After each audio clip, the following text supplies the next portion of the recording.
Bonjour à tous. Philippe Van Hems et moi-même vous invitons à rejoindre vos sièges et nous allons donc commencer cette session infection associée aux soins, ça bouge, avec le comité d'organisation de la RICAI. Nous avons effectivement souhaité vous préparer cette session qui va dresser un panorama de ce qui a été fait au niveau national depuis 20 ans en matière d'infection associée aux soins et de ce qui se prépare pour l'avenir. Et donc, nous avons choisi 4 intervenants et je laisse tout de suite la parole à Philippe pour vous présenter le premier. Merci beaucoup, Bruno. Donc, je vais appeler Pascal Assagnou qui va nous faire une synthèse de l'activité du raisin au cours de ces 20 dernières années. Donc, Pascal, tu as environ 15-16 minutes pour pouvoir répondre à quelques questions pendant 5 minutes environ. Tu as la parole. Merci beaucoup.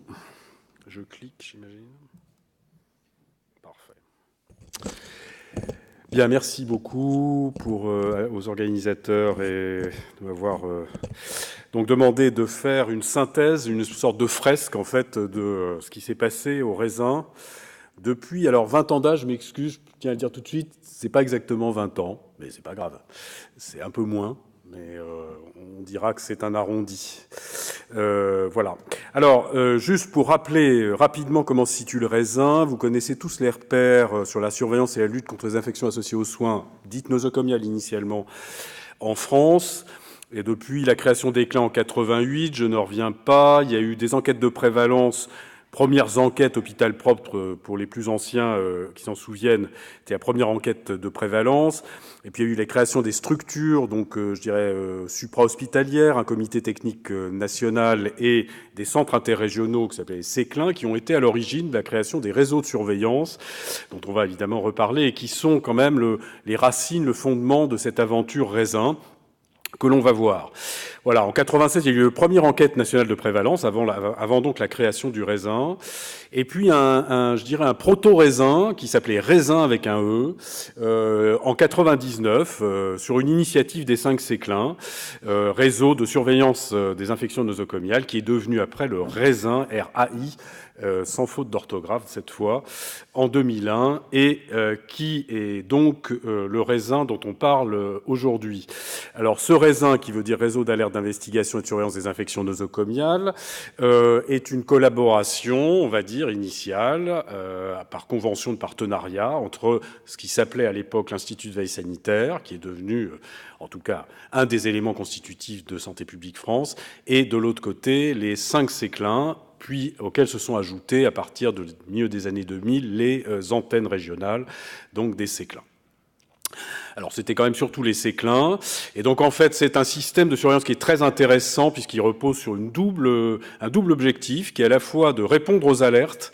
Et c'est à cette occasion que le signalement s'est mis en place. Alors, il y a un topo sur le signalement dans quelques instants à Ken Carbone. Je ne vais pas développer plus, mais c'est un aspect réglementaire, donc important pour essayer de repérer, détecter les infections associées aux soins. Et puis, de l'autre côté, ce qu'on peut appeler proprement parler de la surveillance, disons, en tout cas de la fabrication d'indicateurs avec une collecte systématique de données épidémiologiques et auxquels on peut adjoindre non seulement les réseaux d'incidence volontaire, dont on va donner quelques exemples, mais aussi les enquêtes nationales de prévalence répétées avec une méthodologie commune, même si elle a légèrement évolué au cours des années.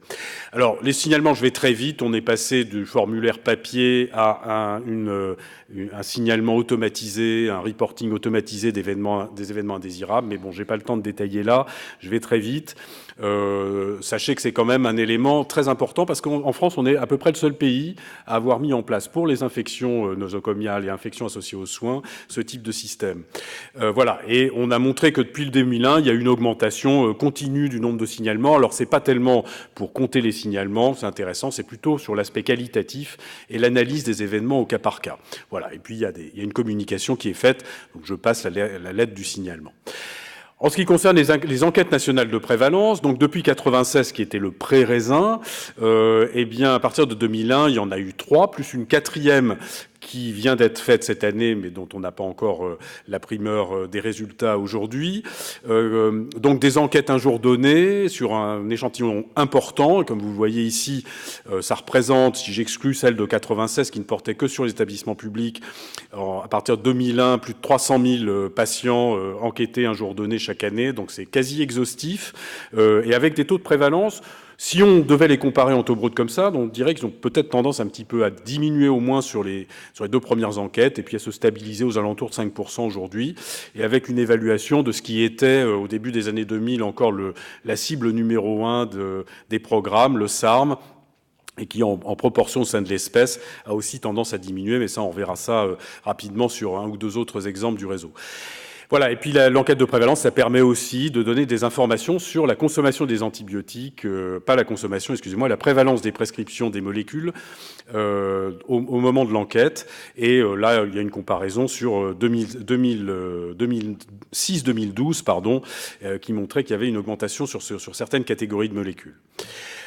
Alors, les réseaux d'incidence ciblée, parce que ça c'est vraiment le cœur, je dirais, du raisin, c'est pas le pépin, mais c'est la pulpe, et où finalement, historiquement, à partir de début des années 2000, donc création du raisin, les réseaux d'incidence ciblée qui avaient été montés au niveau des interrégions par les différents séclins, encore une fois sur la base d'une participation volontaire, avec l'idée de créer donc un réseau d'incidence ciblée.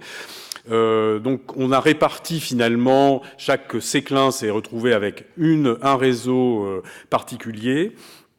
Alors vous voyez ici, donc par exemple le Séclin Nord, donc je me suis occupé longtemps BMR, il y a eu au Séclin Ouest s'occuper des infections du site opératoire, au Séclin Sud-Est il y avait eu la REA, à l'Est il y a eu les AES et puis les bactériémies, on verra qu'après ça a été arrêté, et la consommation des antibiotiques au Séclin Sud-Ouest. Voilà, donc le réseau bactériémie a été finalement arrêté en 2006 et non remplacé. Et puis il y a d'autres réseaux un peu plus, disons, qui portent sur un plus petit nombre, une plus petite population, qui sont plus ciblés, comme par exemple le réseau Mater ou le réseau sur le réseau. Oui, c'est ça, une hémodialyse chronique, l'assurance d'infection en dialyse, et puis le réseau Néocat sur la surveillance des infections sur cathéter en néonatologie, et donc qui aussi font partie de cette composante, même s'ils n'étaient pas directement, je dirais, soutenus par le réseau. Mais en réalité, ils étaient quand même portés par les séclins et avec une extension nationale. Alors, ce qui caractérise, j'essaie de vous résumer rapidement ce qui caractérise ces réseaux, c'est d'abord que c'est basé sur la participation volontaire des établissements et ou des services d'établissements de santé. Ça ne concerne pour l'instant que les établissements de santé. Il y a différents types de surveillance en fonction de la thématique. On verra rapidement, mais sans détailler. Il y en a qui sont en surveillance continue, d'autres qui sont en surveillance séquentielle, par exemple 3 ou 6 mois par an. Mais tous, dans le cadre de ce réseau, appliquent un protocole standardisé, mis en place par les séclins et par des groupes de pilotage issus des participants du réseau, et répètent chaque année avec la même méthodologie. Donc ça permet une certaine comparabilité dans le temps. Il y a des données patients, il y a des données établissements. Les outils de collecte qui étaient initialement, avant le développement du web, des programmes sur le logiciel EpiInfo, étaient distribués à tous les établissements et tous les services participants. Et ça permettait à chacun de pouvoir récupérer ces données, les analyser, et surtout un point très important. Et alors après, on est passé aux outils web, depuis évidemment quelques années. EpiInfo a été abandonné, mais ça permet la rétro-information à chaque participant et avec une possibilité de comparaison, puisque chacun avec ses propres résultats peut se comparer à l'ensemble, et ça c'est un élément clé de ces réseaux. Et ça permet de fournir des indicateurs en incidence ou en densité d'incidence selon le cas, qui répondent en grande partie, pas absolument tous, mais en grande partie aux priorités du PROP1, qui est appelé PROPIAS après, et pour certains en plus à certaines questions spécifiques au sein même des réseaux, en REA ou pour BMR par exemple. Alors là voilà par exemple les sites web qui ont été développés dans le cadre de ce réseau. Il y en a pour les AES, il y en a pour ISO, il y en a pour l'AREA, il y en a pour BMR, et donc ça permet maintenant aux gens d'avoir un accès direct aux applications et pouvoir saisir leurs données en ligne et avoir une restitution de leurs résultats. Alors si on regarde quelques exemples, parce que je suis obligé vraiment d'aller très vite, vous comprenez bien que là il faut que je peigne le plafond de la chapelle Sixtine en 15 minutes, donc c'est un petit peu difficile, hein, même si c'est probablement moins talentueux, mais quand même c'est un peu compliqué de tout vous donner, donc je vous donne quelques exemples. Pour l'AREA, par exemple, eh bien, on a des données, vous voyez, qui s'étendent. Là, j'ai pris les dernières données que m'a fournies le REA Raisin sur à la fois les pneumopathies ventilation, les cathéters veineux centraux, les bactériémies ou les infections liées au cathéter, ou les bactériémies liées au cathéter, enfin tous ces indicateurs que vous connaissez bien, qui montrent qu'il y a des tendances quand même, avec peut-être une tendance à diminution du moins en taux brut, ce qu'on voit ici, les infections urinaires aussi, j'ai oublié, et qui ont été arrêtées d'ailleurs à une époque, mais où on voit parallèlement, je dirais, à une augmentation de la participation à ce réseau, une tendance à la diminution. Alors si on regarde en faisant des analyses, mais j'ai pas le temps de rentrer dans le détail, mais je pense que c'est un réseau qui a fait énormément de travail, d'analyse, avec des données vraiment probablement de très bonne qualité sur la réanimation. Et donc quand on prend en compte les facteurs de risque et qu'on ajuste, on se rend compte que donc les diminutions sont pas aussi flagrantes que ça, en particulier pour les pneumopathies. Elles sont peut-être un peu plus évidentes pour les bactériémies dues au cathéter. C'est ce que montrent ces courbes sur des cohortes. Si on regarde aussi, ces réseaux permettent aussi de décrire et de regarder les tendances des pratiques, et en particulier pour l'AREA, l'exposition aux dispositifs invasifs, par exemple à l'intubation, où là on dit par exemple à partir de 2013, il y a une baisse de l'exposition à l'intubation en termes de pourcent des patients intubés et de la durée. Et je pense que, et peut-être pour les cathéters aussi, je pense que c'est intéressant de regarder ça parce que c'est aussi un reflet finalement des pratiques et de l'évolution de ce qui se passe dans ce secteur. Alors pour ISO, là c'est des surveillances séquentielles, comme je l'ai dit tout à l'heure. On peut à la fois faire de la tendance et puis du benchmark. Le benchmark, c'est, je ne veux pas rentrer dans le détail, mais là c'est pareil, il y a un certain nombre de facteurs de risque qui sont recueillis au moment de l'intervention du patient. Ça permet d'ajuster, je dirais, les taux, de faire ce qu'on appelle des ratios standardisés d'incidence et de détecter ceux qui sont clairement au-dessus de ce qui pouvait être attendu. Et on voit qu'en termes de participation, ça a augmenté, alors que si on prend le taux brut, il a été divisé par 2, en fait, en l'espace d'à peu près 20 ans, et ce qui est enfin, c'est pas tout à fait 20 ans, là, sur cette courbe, mais ce qui montre que, probablement, est-ce que c'est l'impact du réseau ou pas? Ça, c'est difficile à dire, mais en tout cas, on voit qu'il y a des tendances. Et puis, si on fait une analyse plus récente, alors là, par grande spécialité, il y a évidemment des variations importantes entre les interventions, je détaille pas, mais il y en a qui ont plutôt tendance à réaugmenter, d'autres qui ont peut-être tendance à diminuer ou à rester stables, et tout ça pose un certain nombre de questions, mais en tout cas, c'est un très bon outil. Et puis, à partir d'ISO, évidemment, il y a aussi des évaluations de pratique. Là, je vous ai donné l'exemple de l'antibioprophylaxie qui se fait depuis des années, et où, par exemple, là, sur une année donnée, on peut regarder le taux de conformité ou de non-conformité de l'antibioprophylaxie. Là, c'est en chirurgie orthopédique, et on voit que c'est pas forcément excellent. Alors, quant au réseau BMR Raisin, là c'est pareil, c'est de la surveillance séquentielle, participation volontaire des laboratoires, augmentation de la participation au cours du temps, et ça permet de donner cette courbe que tout le monde connaît maintenant, qui est donc l'incidence des SARM avec une diminution depuis quinzaine d'années maintenant, régulière, et puis de façon, je dirais, pratiquement orthogonale, une augmentation des EBLSE, qui sont donc les deux familles de bactéries cibles suivies dans ce réseau, avec l'idée qu'on surveille surtout un indicateur de transmission croisée, peut-être plus que de pression antibiotique, mais enfin ça, bon, vous connaissez bien le sujet. Et on peut aussi avoir des répartitions géographiques entre les différentes régions françaises, et donc ça donne une idée aussi de je dirais, du développement de ces résistances. Là, c'est pour BLSE, qui ne cesse de croître, comme vous le savez, et donc c'est vraiment une photographie intéressante. Et puis, sur ces réseaux, on greffe aussi des enquêtes, comme par exemple de la prévalence des BHRE. On avait fait les ERG à une époque pour se rendre compte qu'il n'y en avait finalement pas tant que ça. On a fait les EPC. Là, l'année dernière, on a lancé un module sur Clostridium difficile, donc qui permet d'avoir des informations à partir de ce réseau de laboratoires, en plus des cibles, disons, traditionnelles. Et puis aussi des mesures d'organisation, des mesures, par exemple, d'application des précautions contact ou ce qu'on appelait avant l'isolement dans les premières années du réseau. Donc je pense que ça donne aussi un reflet non seulement des taux d'incidence, mais aussi des pratiques ou de l'organisation. Quant à ATB raisin, je passe aussi assez vite, pardon, voilà, la consommation, alors c'est la consommation annuelle, là cette fois des antibiotiques, là encore participation volontaire des établissements. Il n'y a pas de couverture absolue, hein, on arrive peut-être à 50%, ça dépend des régions, ça dépend des années, mais ça donne quand même une image intéressante. Ça ne concerne que les établissements de santé, là en l'occurrence sur ce réseau, et ça montre qu'il y a des évolutions et puis que ça varie en fonction des molécules. Là je peux pas détailler,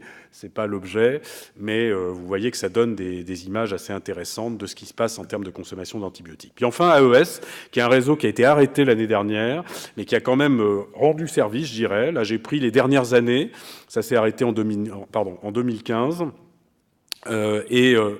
décidément. Et ça donne, donc c'est une surveillance en continu des accidents d'exposition au sang. Ça a montré qu'il y avait une diminution régulière des AES. Même quand on faisait des cohortes stables, on arrivait à une réduction de plus de 20% quand même des AES. Je pense que c'est important. Et surtout, on arrivait à réduire ce qu'on appelle les AES dits évitables, c'est-à-dire qui sont liés en fait à des pratiques de prévention. Et ça, je pense que ça a apporté vraiment quelque chose. Bon, aujourd'hui, il a été décidé de l'arrêter.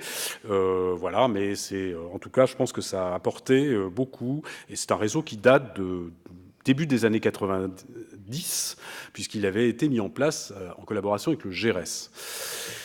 Voilà. Alors, en conclusion, je suis à peu près dans le temps, je crois, messieurs.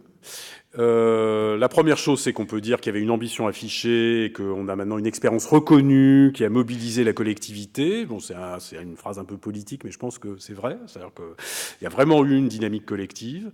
On a une couverture nationale qui est certes pas parfaite, mais bon, en tout cas, elle est quand même relativement importante si on compare finalement à ce qui se passe dans d'autres pays, y compris d'Europe, et une production importante de données et d'indicateurs qui couvrent donc les grandes priorités du programme national. En même temps, on a greffé, même si ce n'était pas vrai au début, on a greffé progressivement un outil d'évaluation des pratiques, en tout cas ciblé sur certains thèmes. Et puis, il faut quand même dire que tout ça a été possible grâce aux ressources et aux compétences des CECLIN, puisque c'est quand même à partir de ces centres de coordination interrégionaux que tous ces réseaux et cette dynamique a été lancée. Alors après, ce qui, je dirais, en creux, hein, si on peut dire, de ces conclusions un petit peu flatteuse peut-être, un peu trop, c'est que voilà, bon, les réseaux ne couvrent pas certains secteurs, puisque c'est essentiellement les établissements de santé, et aujourd'hui, le secteur médico-social et ambulatoire n'est pas vraiment couvert, donc je pense que là, on sait qu'il y a des nouveaux enjeux, c'est marqué dans le programme national, mais je pense qu'il faut vraiment que ça évolue. Ce qui est intéressant, c'est que l'approche tridimensionnelle a été développée, mais peut-être pas jusqu'au bout, c'est-à-dire que on a fait de la surveillance, puis on a mis de la prévention. Ce qu'on n'a peut-être pas suffisamment fait, c'est coupler l'évaluation, la surveillance et la prévention. Donc ça, je pense qu'il va falloir qu'on travaille là-dessus. Que l'utilisation des nouveaux outils du système d'information avec des outils en temps réel. Bon, il y a eu eSIGN qui a été développé, mais je pense qu'il y a des outils maintenant qui permettent, avec des connexions beaucoup plus rapides avec les serveurs, je pense, de développer des systèmes d'information, de surveillance et d'alerte qui sont peut-être plus performants, qu'il va falloir travailler. Et puis surtout, la question majeure, et probablement peut-être l'obstacle aussi, c'est que dans certains réseaux, je pense en particulier à ISO, la participation volontaire des services finit par s'épuiser un petit peu, parce que c'est beaucoup de travail, d'aller chercher, d'aller suivre les patients surtout, et en plus avec l'évolution de la chirurgie ambulatoire, les patients ne restant plus à l'hôpital, il faut aller les récupérer une fois qu'ils sont sortis, qu'ils sont rentrés chez eux, pour savoir s'ils sont infectés, avec des risques en plus qui sont faibles. Et donc peut-être que l'outil raisin aujourd'hui est à revoir, et d'ailleurs ça fait, je pense, partie des projets des nouvelles missions nationales, mais je vais laisser mon collègue Jean-Christophe Lucet enchaîner. Voilà, je vous remercie, et je remercie surtout l'ensemble des participants de cette belle aventure. J'évite pas évidemment tous les citer, mais en tout cas, ils ont évidemment nos félicitations, nos remerciements. Merci. Merci Pascal. Donc, communication est ouverte à la discussion. Questions, commentaires, suggestions dans la salle, s'il vous plaît. Identifiez-vous. Non. Écoutez, Pascal, alors je vais peut-être juste te poser une question. Alors, quel est ton avis? Le fait que ces réseaux permettent d'identifier les tendances et puis l'impact de mesures de prévention, on est tous d'accord. Penses-tu qu'en tant que tel, le réseau est aussi un outil de prévention? Oui, je pense que oui. C'est-à-dire que c'est un outil sensibilisateur et que, effectivement, basé sur le volontariat, le fait de participer à une dynamique de surveillance est déjà en soi probablement ce qu'on appellera en anglais le awareness, c'est-à-dire quelque chose qui sensibilise, qui alerte sur le risque et donc quelque part qui pousse à aller au-delà de simplement compter les infections, mais à développer des mesures de prévention. Donc je pense que c'est un peu lié, voilà, même si c'est pas directement la prévention. Juste rapidement, alors une autre question. Si personne se manifeste, on est un peu ébloui, là, il y a des...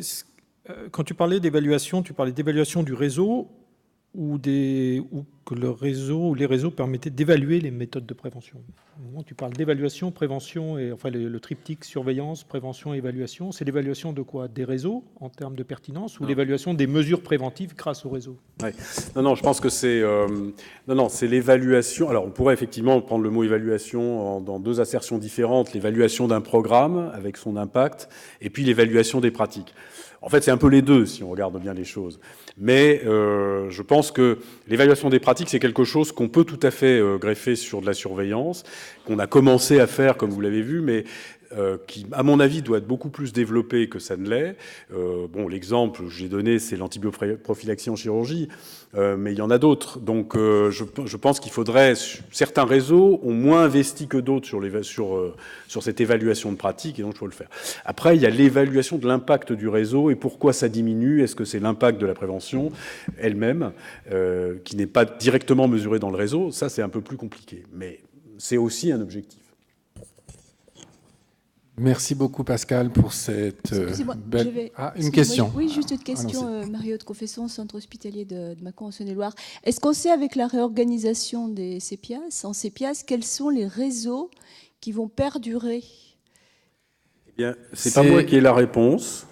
Et je ne sais pas si quelqu'un l'a. Et je pense que Jean-Christophe Lucet, qui va me succéder, va pouvoir peut-être vous donner quelques éclairages. Mais moi, tout à fait. Peut-être. Voilà. Et donc, vous faites parfaitement la transition. Merci. Avec la seconde présentation, c'est vrai qu'après 20 ans de fonctionnement, Séclin, Arlin, Raisin, il y a eu beaucoup de choses qui sont passées récemment. La réforme territoriale, comme vous le savez, la réorganisation des Séclin, Arlin en CEPIAS, et des missions nationales qui vont être confiées par appel à projet à certains d'entre eux. Et pour cet exercice un peu compliqué, Santé publique France s'est doté d'un comité mission nationale infections associées aux soins qui a été chargé de rédiger l'appel à projet qui a été mis en ligne vendredi dernier. Ce comité est présenté par Jean-Christophe Lucet, qui nous a fait l'honneur de conduire la réflexion sur la préparation de cet appel à projet, et donc qui va répondre à votre question sur l'avenir de ces missions de surveillance, mais aussi, on va le voir, de prévention. Jean-Christophe, c'est à toi pour 22 minutes. Questions comprises. Merci Bruno. Effectivement, là, c'est une bonne transition, puisque Pascal a donné quelques points de perspective, et moi, je vais donner quelques points en arrière, en fait. Donc, vous rappelez juste ce que vous a montré Pascal. Mais j'ai trouvé que tu étais un petit peu prudent sur l'impact, parce que finalement, quand on voit l'ensemble des chiffres que tu as montrés, il y a quand même des choses qui se sont passées. La réduction des ISO, la réduction des SARM, la réduction des infections nosocomiales dans les enquêtes de prévalence, tout au moins au début, et puis la réduction des bactériémies liées au cathéter. Donc je pense que réellement, on peut dire qu'il y a eu... Je t'ai trouvé un peu prudent sur les conclusions. Il s'est passé beaucoup de choses dans l'espace de un peu moins de 20 ans. C'est vrai, en tout cas, le réseau Raisin est à l'âge adulte, en tout cas, puisque c'est à peu près 18 ans. Voilà, donc on part d'une situation où effectivement beaucoup de choses ont été obtenues en termes de prévention. Et je voulais vous rapporter quelques éléments de contexte. D'abord, Bruno vient de parler de la régionalisation des structures. Donc les Séclin ne sont plus là, ils sont remplacés par les CEPIAS. On vient de voir que le réseau de surveillance Raisin a été actif avec des surveillances ciblées, des taux d'infection associés aux soins en baisse.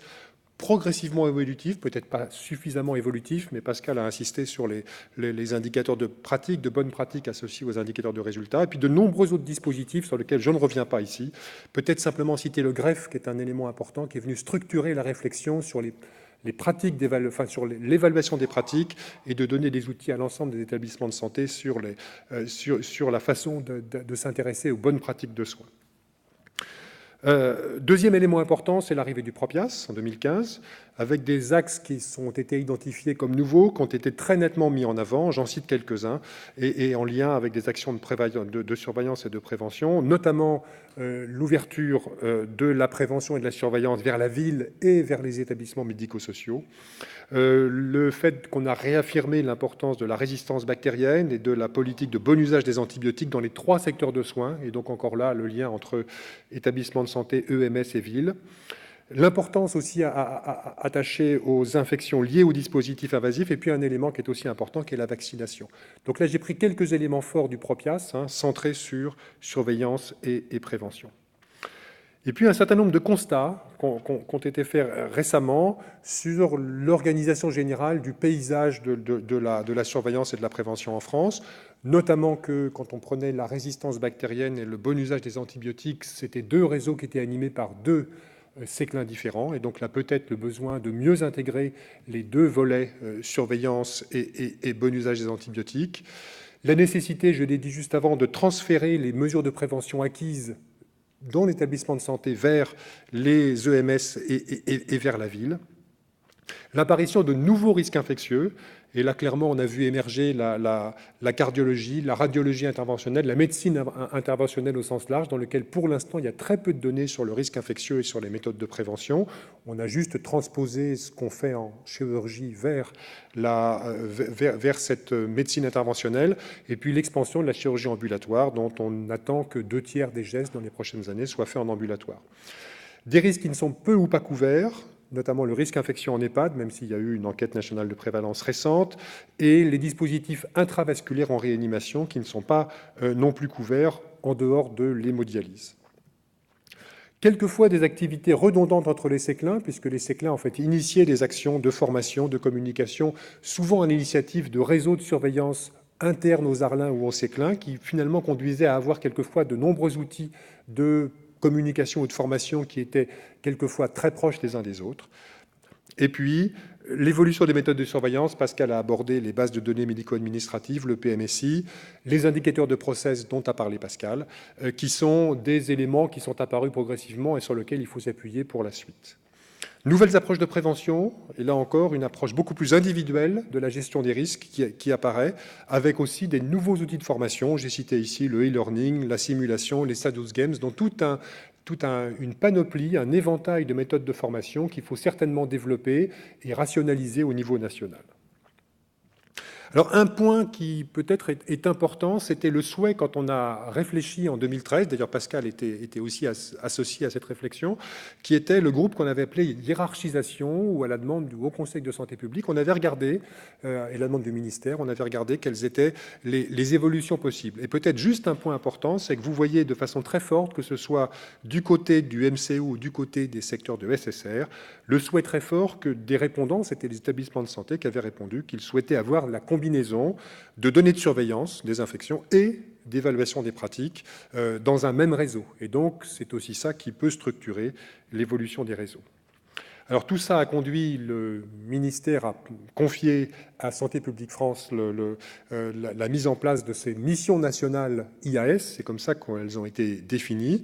Et donc je vais juste, vous verrez à la fin les participants du groupe, mais vous dire que le travail a été fait de façon extrêmement rapide et de façon relativement efficace, puisque en 4 mois, en fait, le groupe de travail a réfléchi, regardez les réponses des consultations, les séclins, les Arlins, les institutions, les fédérations hospitalières ont été interrogées, les sociétés savantes aussi, et donc finalement pour proposer à la fin du mois de septembre, début octobre, des nouvelles missions.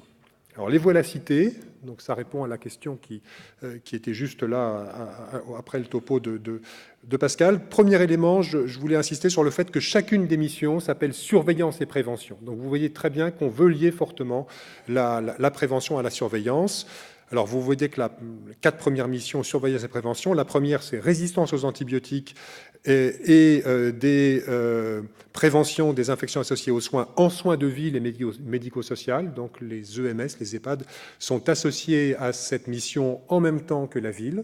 Et donc, parce que vous savez que ce sont les médecins généralistes qui sont présents dans les EMS. Deuxième mission, qui est le pendant de la première, qui est de s'intéresser à la résistance aux antibiotiques et à la prévention des IAS en établissement de santé. Une troisième mission qui associe la surveillance et la prévention du risque infectieux en chirurgie, les infections du site opératoire et en médecine interventionnelle. Une quatrième mission qui est consacrée aux infections associées aux dispositifs invasifs en dehors de la chirurgie. Et puis une cinquième mission qui est une mission qui vient en soutien des 4 autres, qu'on a appelé soutien aux actions de prévention, évaluation, formation, communication et documentation. Donc 5 missions dont vous voyez qu'elles changent un petit peu le champ de la surveillance, mais qu'elles associent fortement la prévention à la surveillance. Alors on va les voir les unes après les autres. Et la première, donc, qui est prévention des IAS et surveillance de la résistance aux antibiotiques, donc surveillance, prévention, résistance et des IAS en soins de ville et secteur médico-social. Rappeler quelques éléments qui sont un peu fondateurs de cette mission. D'une part, le besoin qu'il y a de transférer les mesures acquises en établissement de santé vers les 2 autres secteurs de soins. Rappelez aussi que 95%, 93% de la consommation des antibiotiques en médecine humaine est en dehors de l'hôpital et qu'il y a des enjeux là très importants sur le bon usage des antibiotiques dans ce secteur-là. Que nous avons encore, malgré l'existence de plusieurs réseaux régionaux, des données qui sont parcellaires sur la résistance bactérienne en soins de ville. Et qu'un quatrième élément important, c'est qu'il y a de très nombreux intervenants dans ces domaines-là, qu'il s'agisse de la CNAM, qu'il s'agisse des réseaux dont je viens de parler, aussi de réseaux qui s'intéressent au bon usage des antibiotiques, la mise en place des référents régionaux d'antibiothérapie, mais que tout cet ensemble est encore relativement peu coordonné. Donc la mission prioritaire, c'est de prévenir les IAS et la résistance aux antibiotiques dans ces 2 secteurs, avec une mission de surveillance dans le secteur EMS et soins de ville. Et puis cette mission doit venir en appui des centres régionaux de conseil en antibiotiques. Et donc c'est un appui technique en fait à la mise en place du bon usage des antibiotiques par le référent régional. Donc vous voyez comme point marquant de cette mission, d'abord qu'il est un champ très nouveau à investir, qui est un champ complexe, puisqu'il y a de très nombreuses interfaces, et puis qu'il y a tout le champ des pratiques à risque en ville, qui ne sont peu ou pas abordées pour l'instant, notamment les soins en HAD, j'ai cité aussi la mésothérapie, où il y a encore là des éléments de prévention du risque infectieux qui sont pour l'instant peu abordés, même s'il existe des guides de prévention des infections associées aux soins en ville, récemment produits par différentes instances. Deuxième mission, surveillance prévention de la résistance aux antibiotiques en établissement de santé. Et donc, vous rappelez, vous l'avez vu, qu'on a une évolution rapide de la résistance aux antibiotiques, notamment avec l'augmentation des BLSE, la réduction des SARM, que les antibiotiques, en fait, sont stables en termes de volume consommé. Et donc là, il y a des éléments importants, des enjeux importants sur la résistance bactérienne. Des réseaux raisin, BMR raisin, ATB raisin qui sont actifs, qui fournissent des données et qui répondent aux demandes, mais dont l'intégration n'est pas encore ou n'est pas souvent faite entre les données de résistance et les données d'antibiothérapie, tout au moins au niveau national. Donc les missions prioritaires sont la coordination de la surveillance de la résistance et de la consommation des antibiotiques, avec une autre mission prioritaire qui est la prévention de la transmission croisée, avec des volets d'expertise, d'évaluation et de besoins en formation. Et donc, comme pour la mission ville, une mission qui vient en appui des centres régionaux de conseil en antibiotiques. Et puis quelques points marquants qui sont la nécessaire articulation sur ces 2 volets-là avec la mission ville. Et donc là, il y aura nécessairement des interfaces entre ces 2 missions, mission hôpital, mission ville. Et puis le souhait de la demande que la surveillance des BMR se fasse au-delà des BMR classiques et qu'il y ait une approche un peu plus large que les principales BMR surveillées qui sont essentiellement SARM et BLSE, puis quelques autres, mais l'ouverture plus large à d'autres résistances. Troisième mission, risque infectieux aux actes de chirurgie et de médecine interventionnelle. Donc rappelez sans doute que vous le savez, c'est un élément de priorité des programmes de surveillance autour des infections du site opératoire. L'ouverture vers la médecine interventionnelle, j'en ai parlé. Et puis l'utilisation croissante, dont on commence à voir l'utilisation possible dans des bases de données médico-administratives. Donc la mission surveillance et prévention, évaluation des pratiques et besoins en formation, avec qu'ils sont des points saillants, qui est l'ouverture vers des méthodologies automatisées de surveillance et voire la création d'algorithmes d'identification des infections du site opératoire, notamment en chirurgie ambulatoire. Aussi mettre en œuvre des méthodes d'identification plus rapides des infections et des liens qui sont à établir avec les centres de référence des infections ostéo-articulaires et donc des interfaces à mettre en œuvre avec les personnes, les infectiologues qui s'occupent des référents en antibiothérapie et des interfaces entre la surveillance d'un côté et puis la prise en charge de ces patients infectés de l'autre. Alors juste une diapositive pour illustrer l'élément vraiment nouveau qui est la surveillance des dispositifs invasifs. Je prends l'enquête de prévalence 2012 qui vous montre nationale, qui vous montre que quand on prend les bactériémies sur cathéter, vous voyez en bas qu'elles représentent 42% de l'ensemble des bactériémies nosocomiales. La majorité, en tout cas en proportion des patients, survient en réanimation, puisqu'il y a 5 fois, la prévalence est 5 fois plus élevée en réanimation par rapport au court séjour en réanimation, mais que bien sûr, comme il y a beaucoup plus de patients hors réanimation, 75% des bactériémies surviennent hors réanimation. Et ça, c'était un élément qui avait déjà été souligné dans le groupe hiérarchisation en 2013, et qui maintenant a fait décider d'en faire une mission, prévention et surveillance des infections associées aux dispositifs invasifs, qui était, on vient de le voir, un pan de la surveillance et de la prévention qui était encore peu abordé en dehors de la réanimation et de l'hémodialyse à travers le réseau Dialin.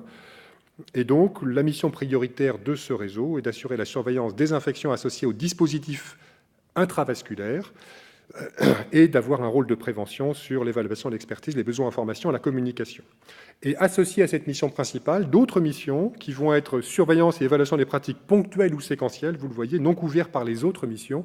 Et en particulier, on a souhaité citer dans l'appel d'offres les pneumopathies acquises sous ventilation assistée en réanimation, puisque la surveillance des infections de cathéter en réanimation va être intégrée dans les dispositifs intravasculaires au niveau de l'établissement. Donc une mission qui est centrée sur les infections de cathéter. Et là aussi, un lien très fort entre l'hôpital, les EMS et la ville, puisque les cathéters de longue durée sont généralement pris en charge dans ces 3 types de secteurs. Et donc là, des nécessaires interfaces avec la mission ville. Dernière mission, soutien aux actions de prévention, évaluation, formation, communication, documentation. Donc on l'a vu au début, l'apport progressif des nouveaux outils d'évaluation des pratiques à la surveillance épidémiologique, dont a parlé Pascal pour la prophylaxie, mais on pourrait rajouter ce qui a été fait dans le réseau Réa-Raisin, ce qui est fait sur la préparation cutanée avant chirurgie, des nombreuses initiatives qui sont venues des Arlins ou des Séclins, mais qui n'étaient pas toujours coordonnées entre elles, et puis de rappeler le rôle majeur qu'a joué le groupe qui s'est occupé d'évaluation en pratique, des pratiques en hygiène hospitalière, qui a permis de structurer les outils d'évaluation en France. Donc les missions sont d'élaborer et de valider et de produire des outils d'évaluation des pratiques de prévention, de formation et de communication à destination essentiellement des professionnels de santé, mais pourquoi pas à destination du public, même si vers le public d'autres agences, d'autres institutions travaillent avec le public. Et c'est une mission qui est à destination, qui va être une mission support des autres missions, ou bien la mission elle-même, action de prévention et évaluation, va pouvoir générer des outils. Mais elle est aussi, et même peut-être surtout, à disposition des autres missions pour la production d'outils, pour la résistance, pour la prévention des infections, les ISO ou les dispositifs intravasculaires. Et puis, cette mission a aussi en charge d'établir un inventaire, actualiser des recommandations, des réglementations, qui étaient un outil extrêmement utile dans le document, dans l'outil Nosobase, qui permettait d'avoir cet état des lieux, des recommandations très utiles pour tous les établissements de santé. Donc c'est une mission en appui des 4 missions, je viens de le dire, qui aura sans doute pour rôle d'abord de recenser les outils disponibles, puis de mettre en place une production originale avec une demande que des interfaces soient mises en œuvre avec des structures universitaires de sciences humaines et sociales. Donc pour la suite, comment est-ce que les choses vont se dérouler? Donc chaque mission est établie sous la forme d'un appel d'offres, sur un modèle qui ressemble beaucoup aux appels d'offres pour les centres nationaux de référence. C'est un appel d'offres court, ouvert en fait, où les CEPIAS vont candidater, avec le souhait qu'il n'y ait pas plus que 2 CEPIAS qui candidatent pour une même mission, et qu'un CEPIAS ne candidate pas plus qu'à 2 missions. En termes de calendrier, vous le voyez ici, puisque les réponses des CEPIAS sont attendues avant le 31 janvier. Que la décision va être prise à peu près à la fin de mars. Donc la mission nationale va poursuivre son travail pour évaluer les dossiers en réponse à l'appel d'offres, et puis la nomination de ces missions pour une durée de 5 ans avec la production d'un rapport annuel. Peut-être un point important, c'est de dire qu'on a fait quelques choix qui étaient des choix compliqués, puisque vous voyez qu'il n'y a que 5 missions. Donc, Pascal tout à l'heure a évolué le réseau, a parlé du réseau OS qui avait disparu, qui avait été transformé en réseau de protection du personnel. Et donc la couverture vaccinale des soignants va être reprise en charge de façon conjointe par le ministère de la Santé et par Santé publique France, qui veut en faire un programme national qui sera développé. Je pense Pascal Bruno pourra en parler rapidement. Deuxième élément, c'est le fait que la surveillance des infections en réanimation en tant que telle n'est plus assurée comme elle l'était auparavant. Elle le sera à travers le réseau dispositif intravasculaire et puis probablement des surveillances séquentielles pour les pneumonies sous ventilation mécanique. Et puis, vous le voyez, le volet documentation qui est plutôt réduit en fait à essentiellement la surveillance des nouvelles données, nouvelles recommandations pour que chaque établissement de santé puisse disposer des recommandations et réglementations les plus actualisées. Donc en termes de perspective, comment est-ce qu'on peut les voir? Je crois que c'est vraiment un changement majeur. Après 15 ans d'un fonctionnement qui était relativement peu évolutif, là c'est, on peut le dire, un bouleversement des réseaux actuels de surveillance. Donc il est certain qu'il va y avoir un certain nombre de difficultés dans la mise en place, qui va être forcément progressive. Il est clair que les missions ne pourront pas répondre à l'ensemble de l'appel d'offres au bout d'une année. Et puis d'autre part, il faut assurer une articulation avec les réseaux raisins existants. Donc ça, c'est 2 éléments importants qui vont faire qu'il va y avoir une phase de transition entre les réseaux raisins et les nouvelles missions. Certainement des nouvelles méthodes à trouver. Si on fait surveillance et prévention dans un même objectif, il y a probablement des méthodes à trouver et à identifier pour progresser en termes d'association entre ces 2 mesures de prévention. Et puis, troisième élément, c'est peut-être très fortement le fait qu'il va y avoir des intégrations clairement entre les missions, et donc peut-être encore plus qu'auparavant, la nécessité que le fonctionnement soit très partagé, très intégré entre les missions, de telle façon que tout ça soit coordonné dans les interfaces entre les missions. Je vous remercie, mais je vais juste, pour terminer, remercier l'ensemble du groupe de travail que vous voyez ici. À gauche, les experts qui avaient été sollicités, et à droite, les représentants institutionnels, que je remercie vraiment parce que le groupe a travaillé dans une ambiance, je ne dirais pas chaleureuse, mais en tout cas extrêmement constructive et plutôt innovante, comme vous l'avez vu dans les missions qui sont maintenant proposées.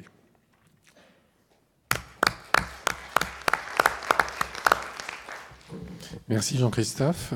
Est-ce que la salle a des questions? Sinon, le temps que ces questions soient formulées, je peux peut-être rebondir sur ce que tu disais sur effectivement la couverture vaccinale des soignants. Ça, c'est une mission qui ne fait pas partie de l'appel à projet, puisque, vous le savez, en France, il y a eu une décision réglementaire d'extension de l'obligation vaccinale, avec de fortes attentes du ministère auprès de Santé publique France pour monitorer l'impact de cette extension de l'obligation vaccinale. Donc, on va renforcer nos actions de surveillance de la couverture vaccinale chez les patients, mais on a aussi une demande du ministère pour avoir des indicateurs plus fréquents et plus réactifs sur la couverture vaccinale des soignants, et donc on explore des nouvelles modalités de mesure de cette couverture vaccinale des soignants pour avoir des chiffres assez rapidement, puisque la ministre nous les a demandés. Donc il y a bien sûr, vous le connaissez, le carnet de vaccination électronique, mais on est loin d'avoir une généralisation de cet outil, donc on va sans doute faire des enquêtes directement auprès des soignants, peut-être en partenariat avec des fédérations hospitalières. Ça fait partie des réflexions en cours, mais on produira directement ces chiffres au niveau de l'agence. Sinon, pour répondre à la question de madame, qui est derrière monsieur là, qui posait la question, voilà. Donc, le résumé un peu de ça, c'est que vous allez avoir une nouvelle offre d'outils qui va vous être proposée pour les établissements de santé, parce que n'oublions pas que ces réseaux de produire des données nationales sont là pour vous aider à faire de la surveillance et de la prévention dans vos établissements. Et donc l'offre d'outils, aussi bien de surveillance que de prévention et d'évaluation, va évoluer. Mais tu as dit progressivement, effectivement, Jean-Christophe, je crois que c'est un mot, c'est un bouleversement, mais le premier mandat de 5 ans de ces missions va permettre d'assurer la transition. Et pour illustrer ça très concrètement, les réseaux raisins actuels vont vous proposer des protocoles pour l'année 2018 qui sont basés sur l'existant du raisin, et c'est les nouvelles missions qui les feront évoluer progressivement. Autrement dit, ça c'est un message important, il n'y aura pas rupture dans l'offre d'outils qui vous est proposée aujourd'hui par les CEPIAS. Et peut-être un point que je n'ai pas indiqué aussi, s'il n'y a pas de question, c'est le fait que le souhait dans les missions de surveillance et de prévention que les données soient bien sûr nationales, mais soient aussi régionales et soient locales. Donc l'accès rapide à des bases de données qui permettra d'avoir une vision par établissement, par région et au niveau national. Donc ça, c'est quelque chose qui est inscrit dans chacune des 4 missions surveillance et prévention. Bonjour, c'est Amine Siali. Moi, j'ai 2 questions, une question pour Pascal et une question pour toi, Jean-Christophe. Je vais commencer par Pascal. Qu'est-ce que tu entends par PMSI? Comment ça va s'articuler la collecte des données PMSI pour le site opératoire? Ça va être à l'échelle nationale ou plutôt une volonté des établissements? Et puis j'ai une question pour toi, Jean-Christophe, juste après. Alors, qu'est-ce que tu parles du PMSI, comment on va l'utiliser, c'est ça? Oui, comment on va l'utiliser, comment on va pouvoir prendre ces données et comment on va pouvoir les intégrer dans la surveillance. Est-ce que c'est après, pendant la surveillance de site opératoire? Non, je pense que le PMSI, par définition, c'est des données qui sont rentrées, ces données d'activité hospitalière, qui ne sont pas rentrées du tout pour faire de la surveillance, comme tu le sais. Et donc, c'est des choses qu'on récupère en rétrospectif, en réalité. Oui.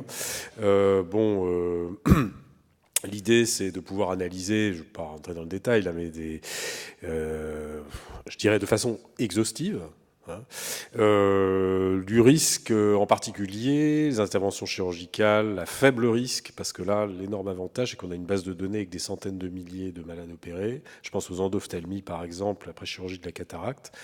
On vient de faire un travail là-dessus. C'est vrai que là, on voit bien que les réseaux raisins actuels sont pas du tout adaptés. Surtout que c'est de la chirurgie ambulatoire en plus. Et donc là, le PMSI, je pense, peut apporter beaucoup et peut permettre d'évaluer un risque qui est faible, mais avec des infections extrêmement graves. Donc je pense qu'on est vraiment là, par exemple, dans une cible tout à fait adaptée au PMSI. Bon, j'ai pas le temps là, parce que faut qu'on avance. La question pour Jean-Christophe et on conclura sur celle-ci. Oui, alors dans les évaluations, le mot bundle, je ne l'ai pas vu. Est-ce que c'est un outil qui va prendre tout son élan dans les années à venir? Il y aurait des programmes de bundle pour la réanimation et hors réanimation où ça a été pensé? C'est une perspective? Alors, peut-être je vais te faire une réponse plus générale. Le mot bundle n'est pas écrit dans la mission, parce qu'on a voulu faire des missions qu'on va appeler génériques. Voilà. Vous avez en charge la communication, la formation, la documentation, l'évaluation des pratiques. Et puis après, à chaque CEPIAS de faire des propositions qui vont être de toute façon forcément schématiques. On ne peut pas aller dans le détail. Mais bien sûr, les bundles peuvent faire partie des éléments de prévention. Mais bien sûr, quand vous allez voir sur le site de Santé publique France, vous allez voir que les missions telles qu'elles sont définies, elles sont en 2 pages. Donc ça laisse le champ à chacun des CEPIAS qui candidatent de répondre très largement et de façon très souple aux appels d'offres. Peut-être une petite remarque avant de donner la parole à Anne Carbone. Donc, alors, je suis assez attaché à la méthodologie et on pourra peut-être aussi regarder si le fait de changer le mode de fonctionnement de ces réseaux de surveillance concernant des expositions identiques aux anciens réseaux, par exemple Réa, finalement, dans quelle mesure ce changement de méthode modifie les taux d'infection en reprenant, en essayant de stratifier ou de garder les mêmes malades, les mêmes expositions qu'on a connues pendant 10 ans, par exemple pour Réa, et avec les dispositifs invasifs, nouvelle formule. Et de se dire qu'au fond, le changement d'un outil, dans quelle mesure, au fond, il pérennise des données qui sont cohérentes ou au contraire, améliore peut-être la détection de ces taux. Alors, je vais faire une réponse un peu plus large que la question, parce qu'effectivement, il faut regarder ça. Un des points qui a été clairement indiqué, c'est le souhait que les outils, les données de surveillance et de prévention soient accessibles pour des travaux de recherche. Et donc, c'est un élément fort. Voilà. Donc, la chose, c'est ouvert. Merci beaucoup Jean-Christophe. On va passer donc maintenant à l'intervention d'Anne Carbone qui va nous parler du signalement et de ses évolutions. Anne, tu as la parole. Une vingtaine de minutes, 22 même peut-être. Bonjour à tous, merci de me donner l'occasion de parler du signalement des infections nosocomiales et plus largement associées aux soins. Donc j'imagine que je clique sur ma présentation. Voilà, quelles évolutions aujourd'hui? Donc là aussi, je vais essayer de vous brosser ça rapidement. parce qu'il y a quand même beaucoup de choses. Donc le signalement des infections nosocomiales, comme vous en a parlé Pascal tout à l'heure, ça date d'un petit moment maintenant, donc de 2001, par décret, et ce décret avait été assorti d'une circulaire qui était sortie en 2004 pour vous expliquer comment faire le signalement d'une infection nosocomiale dans les établissements de santé, sachant qu'à l'époque, c'était des fax que vous adressiez à l'ARS et au CECLIN. Donc, depuis 2012, vous avez un outil qui s'appelle ESIN, qui a permis de dématérialiser ces signalements. Et depuis là, tout récemment, 2017, donc suite au Propias dont on a parlé tout à l'heure, le signalement a été modifié par un décret qui est sorti le 3 février 2017, qui donc modifie plusieurs choses. D'abord les secteurs, donc c'est s'élargit aux 3 secteurs de soins, donc les établissements de santé, le médico-social et les soins de ville. Ça s'intègre dans la réforme dont on vient de parler largement des CECLIN-Arlin en CEPIAS. Et puis, ce signalement s'intègre aussi dans un pilotage régional dans le cadre des REVA, je ne sais pas si vous avez déjà entendu parler de ça, autour de l'ARS en région, hein. Et puis au niveau national, un pilotage par Santé publique France. Et le dernier point qui est à prendre en compte dans ces évolutions, c'est le portail des déclarations qui a été mis en place en mars 2017. Donc vous avez sûrement été voir sur le site du ministère comment on pouvait déclarer un événement indésirable, sachant que toutes les vigilances sont représentées, que tous les acteurs peuvent signaler, des usagers aux professionnels de santé, en passant par les industriels, tout le monde peut déclarer quelque chose sur le portail. Pour les infections associées aux soins aujourd'hui, c'est très rudimentaire, c'est-à-dire que ça concerne les professionnels de santé qui sont redirigés vers ESIN quand ils travaillent dans un établissement de santé et qui ont un formulaire standard si jamais ils travaillent en ville ou en médico-social. Et donc ce décret va être assorti d'une instruction qui est en cours d'élaboration, un peu dans l'esprit de celle de 2004, dont l'objectif était de décrire pour les professionnels de santé les modalités du signalement. Donc tout d'abord, ces nouveaux critères de signalement, ils ont repris les critères de 2001 et se sont adaptés, se sont élargis au secteur de ville et du médico-social, avec un premier critère qui concerne les infections associées aux soins qui sont inattendues ou inhabituelles, du fait soit de la nature et des caractéristiques, notamment du profil de résistance de l'agent pathogène en cause, soit de la localisation ou des circonstances de survenue de l'infection des personnes atteintes. Dans ces circonstances de survenue, vous retrouvez tout ce qu'il y avait antérieurement en termes de sites d'infection, de dispositifs médicaux ou de pratiques à risque. Donc tout ça, tous ces anciens items rentrent dans cet item-là, sachant qu'il y avait très peu de signaux finalement qui correspondaient à ces items-là. Le deuxième point, le deuxième critère, c'est les infections associées aux soins qui surviennent sous forme de cas groupés ou d'épidémies. Le troisième, c'est les infections associées aux soins qui ont provoqué le décès du patient. Et le quatrième correspond aux infections associées aux soins qui sont des maladies à déclaration obligatoire. Alors le circuit du signalement, aujourd'hui, pour les établissements de santé, en interne à l'établissement de santé, ça ne change pas. Vous avez toujours le même dispositif avec le signalement interne, le praticien en hygiène et le responsable du signalement qui valide le caractère externalisable du signalement. Et puis les cellules de crise, coordination, l'information du directeur d'établissement, tout ça pour un signal qui va partir vers le CEPIAS et l'ARS, et puis le signal de l'ARS à Santé publique France. Sachant qu'en région, donc tout ça se fait dans le cadre, encore une fois, des REVA, des réseaux régionaux de vigilance et d'appui, pour une gestion régionale du signalement, donc une gestion de proximité du signalement en lien avec l'établissement vers lequel on revient, enfin les structures régionales reviennent pour une aide éventuelle ou des renseignements complémentaires. Et puis donc ce message va à Santé publique France pour une aide à l'analyse, expertise, investigation et donc le pilotage national de tous ces signaux. Et les CIR sont également lecteurs de ces signalements. J'ai mis en pointillé parce qu'aujourd'hui, leur rôle n'est pas totalement défini à ce niveau. Donc, bien sûr, la DGS peut être informée des signalements qui le justifient, qui justifient d'une alerte nationale, soit par Santé publique France et les bulletins d'alerte qu'elle émet toutes les semaines, soit par l'ARS, via les CISAC, donc DGS et DGOS ministère, hein, bien sûr. Et puis, pour la ville et le médico-social, les circuits restent à définir, justement dans le cadre de cette instruction qui doit accompagner le décret. Donc, vous voyez qu'on est encore tout ça n'est pas encore totalement défini. Et puis, bien sûr, Santé publique France travaille en lien direct avec les CNR pour tout ce qui concerne les CNR qui existent, les résistances, les mycobactéries et autres, le Haut Conseil de santé publique et puis l'ANSM pour tout ce qui concerne des signalements croisés de matériaux, de bio, de médicaments et d'infections associées aux soins.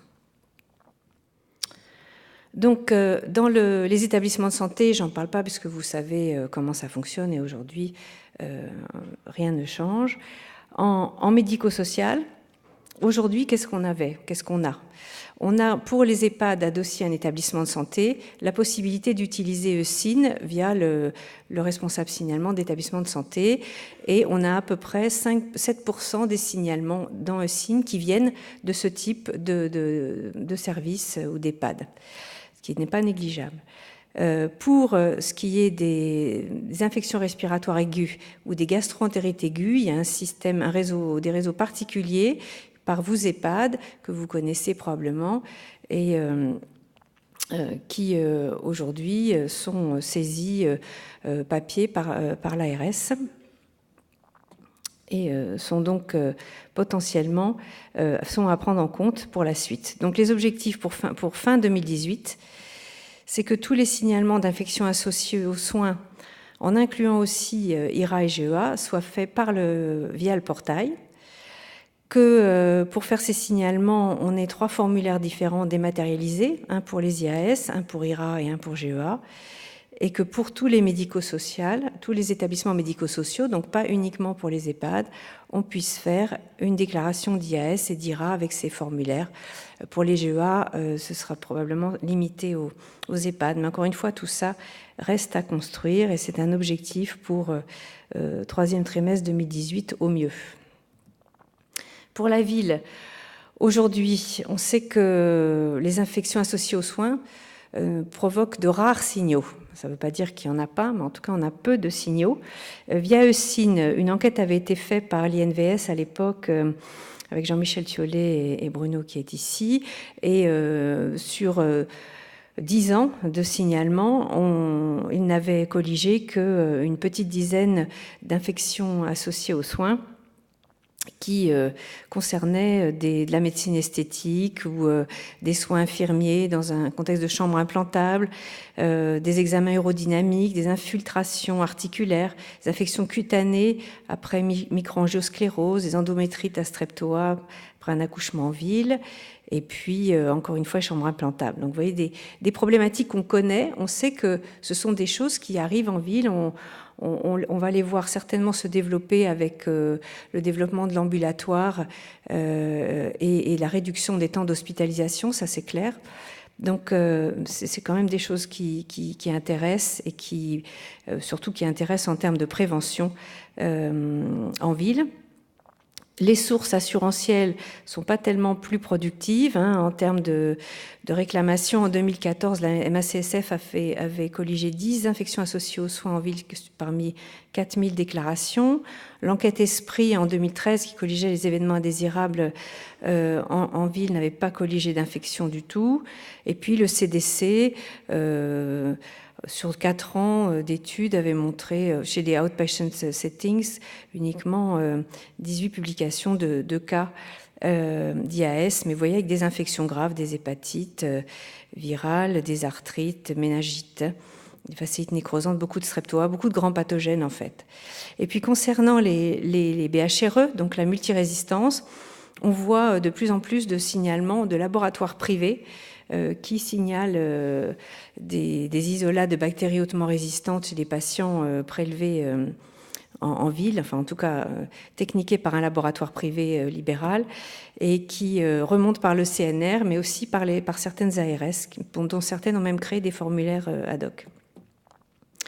Donc il va y avoir des choses. Donc l'objectif fin 2018, c'est que tous ces signaux d'IAS passent par le portail avec un formulaire IAS très proche de celui qui sera pour le médico-social.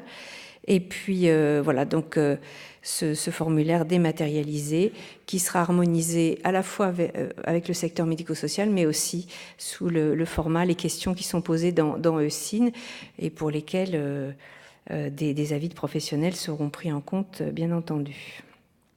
Alors, donc ça a été beaucoup évoqué, le passage à 17 centres de prévention des infections associées aux soins, qui sont les nouveaux acteurs. Et donc, vu tous ces changements, l'outil SIN a dû faire des évolutions qui sont en cours aujourd'hui, enfin qui sont terminées d'ailleurs depuis cet été, et pour lesquelles vous avez sûrement constaté qu'il y a eu quelques petits incidents, mais tout est a priori réglé aujourd'hui. Et donc qui a pris en compte les nouveaux acteurs, les nouveaux critères, et puis qui a créé un nouvel outil BHRE. Cet outil BHRE, il a été décidé déjà depuis 2015 et pour lequel un groupe de travail avait été formé sous l'égide de Santé publique France avec des EOH, CDC Klein-Arlin, des membres du CNR, des ARS et du réseau BMRS1 parce qu'en fait, on observait que 40% des signalements dans EuSIN étaient des BHRE, que le CNR, qui n'était pas impliqué de façon directe dans ces signaux, recevait 19% de signaux que nous, on n'avait pas par le signalement, et puis que 77% des signalements correspondaient à des envois de souche au CNR. Donc il fallait mieux intégrer ce paramètre et ces acteurs, qu'on avait une complexité croissante du suivi et de la synthèse de tous les épisodes, et que ici n'était peu adapté à un suivi épidémiologique, et puis encore une fois que les données étaient non nominatives, ce qui compliquait considérablement le croisement avec les données du CNR. Donc tout cela étant dit, donc ça c'était simplement pour vous montrer, vous parlez de SIN et le circuit dont je vous ai déjà parlé, qui a évolué. Les EuSIN, la page d'accueil, vous voyez qu'il y a le nouveau bouton pour créer une fiche BHRE à côté du bouton créer une fiche signalement, et pour le reste tout est pareil. Les données, la fiche administrative, ici vous voyez les nouveaux acteurs, établissements, ARS, CEPIAS et Santé publique France, et non plus c'est Klein-Arlin. Ici, vous voyez les critères de signalement qui ont changé. Donc, je vous les passe rapidement, mais donc on a changé pour les nouveaux critères. Et ici, vous avez l'ouverture d'une fiche BHRE spécifique avec des données qui sont beaucoup plus spécifiques. D'abord, des données microbiologiques plus précises avec les types de prélèvements, la date du cas, le micro-organisme et le mécanisme de résistance. Ensuite, des données qui concernent le service, la provenance du patient, et puis est-ce que la souche a été envoyée au CNR, et si oui, il faut donner, si possible, le numéro du souchier CNR. Et puis le lien avec l'étranger est beaucoup plus détaillé qu'auparavant. Les investigations et les mesures prises. Donc là, voilà, les mesures prises à l'admission du premier cas et en cours d'évolution s'il y a plusieurs cas, avec les différentes étapes, différentes mesures qu'on peut prendre dans ce type de configuration, d'un cas ou plusieurs cas de BHRE. Et puis au final, le nombre de cas, le dernier cas identifié, nombre d'essais imputables et nombre d'infections. Et tout ça étant rempli, ça permet de faire une synthèse beaucoup plus rapidement de tous ces épisodes de BHRE. Voilà. Et puis des notions plus générales, je passe. Parce que vous voyez donc les signalements augmentent d'année en année, même si le nombre d'établissements qui signalent stagne un peu. Cette année, en 2017, on est déjà à 2700 signalements. Donc ça ne... Taripa. La répartition des signalements par région, vous voyez qu'on a des régions qui signalent plus que d'autres. Alors certes, il y a une offre de soins qui est certainement différente, mais tout de même, on voit toujours l'Île-de-France qui est en première position, et puis l'Auvergne-Rhône-Alpes, et également la région PACA, les Hauts-de-France et le Grand Est, et l'Occitanie aussi, qui sont des régions où on reçoit beaucoup de signalements. Par contre, en Corse, il y en a très très peu. Et puis, enfin, les îles globalement et les Outre-mer signalent peu, en dehors de la Réunion qui est donne un peu plus de signalements.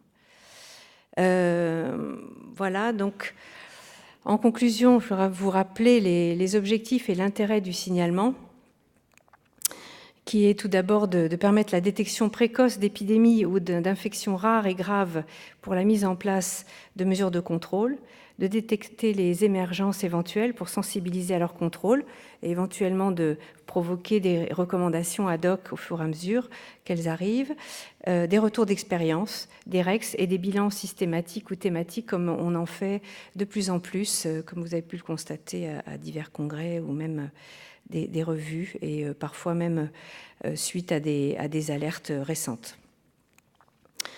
Il survient en complément des réseaux de surveillance, ce n'est pas un outil de surveillance à part entière. Il nécessite l'implication d'acteurs à tous les niveaux, que ce soit local, régional, mais aussi national, que, comme le disait Pascal, peu de pays en France dans le monde ont un tel système, qu'en France, il a prouvé son utilité. Quelques exemples, simplement la gestion d'épidémies de BHRE. On voit qu'aujourd'hui en France, on contrôle les épidémies de BHRE et ça bravo aux équipes d'hygiène d'abord, mais ce système permet une sensibilisation de tous les acteurs. Les émergences, vous vous souvenez d'Enterobacter sakazaki dans le lait pour prématurés, les infections Clostridium difficile 0,27 suite aux épidémies au Québec et en Grande-Bretagne, plus récemment des cas hospitaliers d'entérobactéries productrices du gène de résistance à la colimycine transférable qui est MCR1. Ça a mis en évidence des problèmes de pratique, en particulier comme la mésothérapie, comme l'évoquait Jean-Christophe tout à l'heure, des problèmes de matériel, en particulier les duodénoscopes. Au fur et à mesure qu'on voit des nouveaux duodénoscopes arriver, on voit aussi des nouvelles épidémies de BHRE. Et puis aussi des épidémies nouvelles, ou en tout cas nouvellement identifiées dans des services à risque comme la néonatologie, avec comme récemment les Bacillus cereus et Enterobacter cloacae qui posent des problèmes en néonatologie. Voilà, donc tout ça a un intérêt plus que d'importance pour vous et votre rétro-information sur les mesures à prendre dans tous ces cas que vous avez signalés. Voilà, et donc je vous remercie de votre attention. Je vais répondre à vos questions. Merci Anne pour ce panorama qui complète bien celui de Pascal. Et donc le signalement va continuer avec les nouvelles missions. Il n'y a pas une mission signalement, comme vous avez pu le voir dans la présentation de Jean-Christophe, c'est parce que la coordination nationale de ce système reste sous l'égide de l'agence et notamment de l'équipe que Anne coordonne à Santé publique France. Alors, tu as parlé beaucoup du portail, Anne. On n'a pas donné l'adresse, mais j'ai regardé. Et donc, pour ceux qui ne connaîtraient pas encore le portail des signalements du ministère, c'est signalement.social-santé.gouv.fr. Je vous invite juste à aller jeter un coup d'œil et donc vous retrouverez effectivement ce qu'a dit Anne, c'est-à-dire une orientation vers ICIN pour les signalements en provenance des établissements de santé, et puis vers des formulaires qui sont génériques pour le moment pour les professionnels des établissements médico-sociaux ou de soins de ville. Alors, est-ce qu'il y a des questions dans la salle? Je n'en vois pas. Alors, c'est que ta présentation était très claire, Anne. Et comme on est à 17h08, je propose, pour qu'on tienne le timing, puisqu'on a des instructions très strictes des organisateurs, de passer tout de suite la parole à Nathalie Van der Mee-Marquet, qui nous vient de Tours, que vous connaissez, et qui, au-delà de ses fonctions hospitalières au CHU de Tours, est CEPIAS Centre Val-de-Loire. Et donc, Nathalie Van der Mee va nous parler, un peu dans la suite de la présentation de Anne, d'épidémies et d'émergences, et quelles sont-elles et comment les détecter. 20 minutes, Nathalie, et tu concluras la session. Merci à toi. Bonjour, et merci Bruno. Donc, effectivement, pour essayer de répondre à ces trois questions quelles sont les épidémies, les émergences et comment les détecter, je vais tenter à ma façon de répondre. Et je vais commencer par la première. Donc, quelles sont les épidémies? Et je vais tout de suite utiliser ce que vient de présenter Anne, c'est-à-dire les données de ICIN. Donc, vous avez vu qu'on peut déclarer les cas groupés. Donc, j'ai repris les données 1er novembre 2016, 1er novembre 2017, et donc extrait, après un petit travail de dédoublonnage, puisqu'effectivement, à cause des incidents qu'il y a eu sur l'année, quelques signalements avaient été faits en double, voire en triple. J'ai retiré et donc isolé chaque cas groupé d'infection. Dans cette année, j'ai aussi enlevé tout ce qui était des clusters de colonisation à BHRE pour ne garder que les clusters d'infection. Donc on en a 535, vous voyez ici. Ils se répartissent de la sorte en fonction du service, donc avec une grosse dominance, presque la moitié de l'ensemble de ces clusters dans les établissements médico-sociaux ou les services de longue durée des établissements de santé. Et puis, pour le reste, vous voyez ici en MCO et en SSR. Quand on regarde quel type d'infections sont concernés par ces clusters, on voit que c'est dominé pour la moitié d'entre eux par des clusters d'infections respiratoires, puis le digestif. Ensuite, une petite partie, vous voyez finalement assez peu d'infections cutanées, vous allez voir, qui sont dominées par la gale que vous connaissez bien.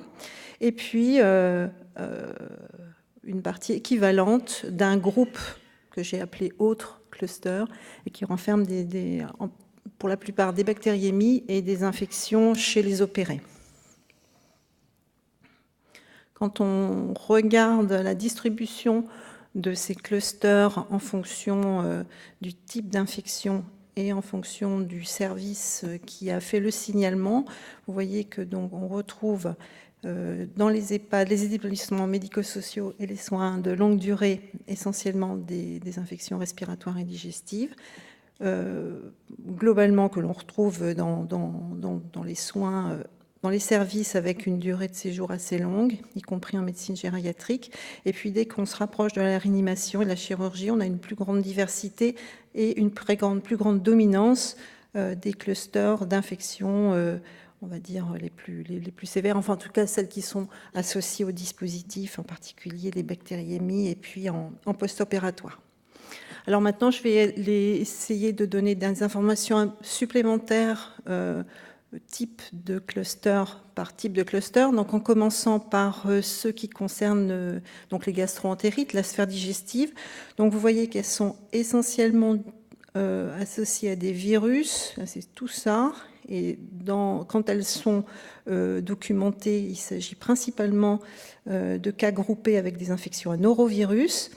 Les infections digestives bactériennes sont ici, arrivent carrément deuxième, avec quand même une grande dominance des infections à Clostridium difficile. Donc là, vous les avez par grand type de service. Donc le Clostridium difficile essentiellement dans les établissements de santé, dans le MCO et le SSR. Ce que l'on voit, c'est qu'il y a un quart de ces clusters qui sont non documentés, donc c'est des gastro-entérites, et ces non-documentations sont prédominantes évidemment dans les établissements médico-sociaux. Il y a une chose qui est assez intéressante, c'est quand on regarde le nombre médian de patients ou de résidents par cluster, et vous voyez qu'il est donc de 4 en réanimation, et puis plus on s'éloigne de la réanimation pour aller vers les EHPAD, plus donc le nombre médian de résidents ou de patients concernés par chacun de ces clusters est important. Quand on regarde maintenant les clusters pour la sphère respiratoire, donc là on est toujours dominé par des infections virales, c'est tout ça, et en jaune par les infections grippales, vraiment par la grippe, qui concerne tous les secteurs, mais représente plus de la moitié des clusters d'infections respiratoires, en particulier dans les établissements médico-sociaux. Les infections bactériennes arrivent loin derrière, celles avec des levures aussi, encore plus, et elles sont toujours retrouvées uniquement dans les services de médecine, chirurgie obstétrique. Vous avez le détail ici, vous voyez, c'est des germes que l'on connaît bien, et en particulier des entérobactéries, l'Acinetobacter. On va revenir plus tard. Et là encore, comme tout à l'heure pour la flore digestive, regardez, si on regarde le nombre médian de cas de patients ou de résidents par cluster, et on retrouve la même chose, c'est-à-dire des chiffres assez bas, 3 à 5 pour l'MCO, et puis quand on s'éloigne des établissements pour se rapprocher des établissements médico-sociaux, une augmentation très significative de nombre de cas par cluster. Pour la sphère cutanée, donc Poetussimou, 44 clusters donc, pour cette année, avec là, vous voyez en rose, c'est dominé par la gale. Ensuite viennent des infections bactériennes très très rares, autres infections, champignons, virus, ce qui est vraiment dominé par la gale, avec une répartition finalement vraiment partout, dans les mêmes proportions. Et puis ici, on n'a pas de grandes modifications du nombre médian de cas de patients ou de résidents par cluster. C'est assez peu variable pour ces infections, pour ces clusters d'infections-là. Enfin, donc, le fameux groupe autre, donc qui concerne 43 clusters plus divers, vous voyez qu'il c'est finalement dans la moitié des cas des clusters de bactériémie. Puis ensuite, vous voyez, alors il y a quelques infections sur cathéter, ensuite un cluster de conjonctivite, de méningite, d'ophtalmie, des infections du site opératoire, et puis des endométrites et la sphère génito-urinaire. Les germes, vous les avez ici. En fait, on voit que pour la très très grande majorité, ce sont des bactéries. Et je l'avais déjà dit plus tôt, ces infections, ces clusters d'infections sont uniquement retrouvés dans les établissements sanitaires. Alors, donc après avoir vu les résultats sphère par sphère, si on regarde maintenant par type microbien et qu'on commence par les clusters associés à des bactéries, eh bien, vous les avez ici. Alors, vous voyez, il y a une grande diversité d'agents bactériens qui sont à l'origine de ces clusters, mais en fait, on a quand même deux grands champions. Le premier, c'est Clostridium difficile, et les deuxièmes, donc les clusters d'infection à BHRE. Vient après le Streptoa, le Staph aureus, le Pio, mais quand même nettement en dessous. Alors, ce qui est intéressant, c'est de voir qu'il y a des liens significatifs entre certains clusters et des services particuliers. Alors, tout particulièrement pour la réa néonate, qui sont significativement associés au cluster d'infection à Serratia marcescens et à Bacillus cereus pour cette année.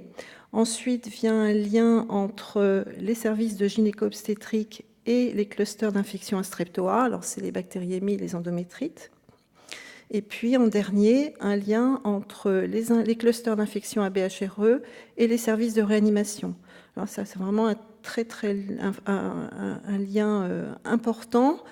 Et quand on regarde ces clusters en regardant jusqu'au niveau de l'espèce, d'abord vous voyez que c'est essentiellement des Klebsiella pneumoniae. Enfin, disons que c'est pour plus de la moitié de ces clusters BHRE, c'est des Klebsiella pneumoniae. Les entérocoques sont vraiment très très peu représentés.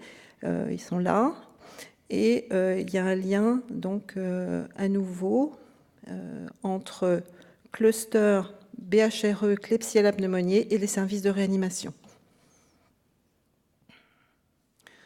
Pour les autres grands groupes microbiens, donc on voit que les clusters qui sont associés à des champignons ou des levures sont essentiellement retrouvés en hémato et dans les services de transplantés. Et pour ce qui est des infections virales, vous aviez vu, ils étaient un petit peu disséminés dans tout type de services, mais on a quand même un lien entre la réanéonate et les rotavirus, ça c'est classique, bien connu, et puis un lien entre les clusters de rougeole qui sont rares, mais qui sont liés aux services de médecine. Quant à la gale, vous voyez, elle est vraiment partout. Alors, c'était la première question. Donc, quelles étaient les épidémies? Donc, on a un panorama un peu de ce qui s'est passé cette année. Pour répondre aux émergences, quelles sont éventuellement des émergences? J'ai essayé de confronter donc les données de ces clusters sur un an à ce qui pouvait sortir dans les bases NCBI quand on faisait Emerging Outbreak nosocomial. Bon, vous avez un nuage de mots là qui a été fait à partir de tous les articles qui sortaient donc depuis 5 ans avec ces mots-clés. Alors bon, c'est pas évident de lire, mais enfin on voit quand même que nos champions, on les retrouve bien.